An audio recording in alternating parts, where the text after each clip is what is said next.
truffles. In society, people naturally judge each other, right? But what's the criteria for judging someone else? Unfortunately, for a lot of people, they judge someone else based upon how much money that person has. They have a lot of money, hey, let's honor them. They don't, hey, let's not honor them as much. Or they might judge people based on their degrees, their educational degrees. Oh, he's a PhD, he's doctor. And if he's not a PhD or something, then he must be like the scum of the earth or something like that. And then there are other people that judge based on clothing or based on looks. You look really good or you dress really nicely. Hey, you have a high level in society, or you dress really scummy and whatnot and you're at the bottom. The question is, what is the real criteria for judging people? And are we even allowed to judge people? Let's check out this verse. ولا تطرد الذين يدعون ربهم بالغداة والعشي يريدون وجهه ما عليك من حسابهم من شيء وما من حسابك عليهم من شيء فتطردهم فتكون من الظالمين.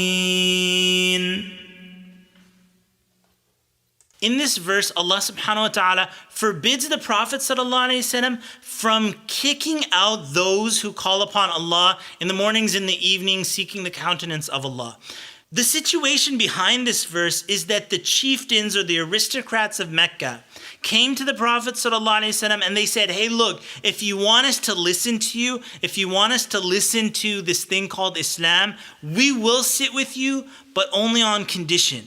Only on the condition that all these, poor and weak and slaves that are sitting with you on a constant basis, you need to kick them out. So the Prophet ﷺ, he does want to explain Islam to them. He does want to teach them about Islam, but Allah subhanahu wa ta'ala revealed this verse, وَلَا تَطْرُدْ, don't expel them, don't kick them out.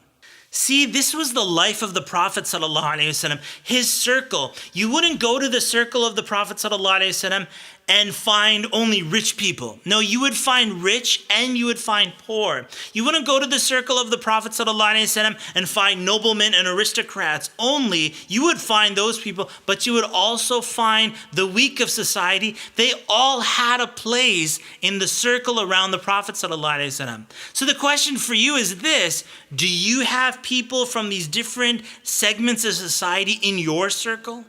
You look at two people in the Quran. One of them is Sulaiman alayhi salam, and one of them is Ayyub alayhi salam. Now it's really interesting. Sulaiman alayhi salam was a king of the earth. Allah subhanahu wa ta'ala blessed him with so many riches. And on the other hand, you have Ayyub alayhi salam, who's a prophet, whom Allah subhanahu wa ta'ala tested him with so much, with a lack of wealth, and he was very ill, and many of his family members died and passed away. So now you have these two people. In both cases, Allah subhanahu wa ta'ala called them ni'mal abd. Allah subhanahu wa ta'ala said, what an amazing slave they were.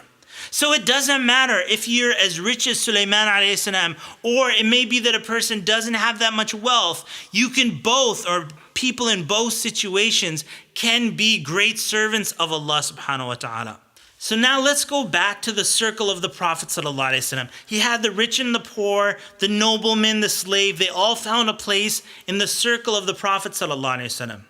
So if that's the circle of the Prophet ﷺ, let's look at the phenomenon of paying zakat, whether that's on Eid al-Fitr, Eid al-Adha, or any time during the year. If you tell people to pay their zakat, give their charity locally, and give it actually in the hand of the poor people, you'll very often hear people say, but I don't know any poor people. Now here's the problem. Why is it that you don't know any poor people?